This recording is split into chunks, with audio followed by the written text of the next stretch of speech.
来回头来看，昨确诊的迄个官兵有去过高雄的莲池潭，也毋过内底面游客常常嘛去踅这个龙虎塔，煞是过半工以上才紧急放起来处理。这个期间有偌济游客已经去行过咯，嘛毋知影。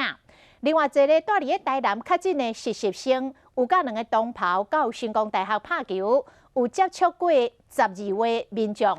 伫警方的协助下，这12个民众拢已经找到了，开始做居家隔离。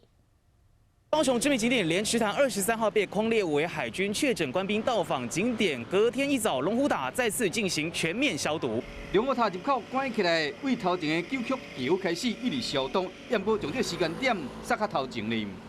就算海军兄弟去过高风险的场所，透早刚好民众伫遮散步，嘛迄个唔知影游客来遮里游览。问题是入口这个所在根本就无管制。内底清洁工作你嘛是爱做啊，哎呀，哪有可能关会好的就免做？龙虎商平的入口铁门总算拖落来，市场有赶紧要求庙方关起来，有这个动作才消毒。也不过为23下晡公布到封闭已经足足1.5工以上。昨天是指的是莲池潭，那它没有针对龙虎塔的部分。哦，安尼是阮就无要入去啊，有较慢小可。伫台南确诊海军捌甲2个同袍去成功大学拍球，做拍球，另外12个人嘛总算找到啊。他2个同袍也已经去集中检疫所，那其余的这些12个人，我们目前都在居家隔离中。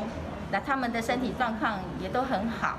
拢找到啊，赶紧通知因居家隔离，针对接触者继续咧追踪，避免疫情的风波伫校园扩大。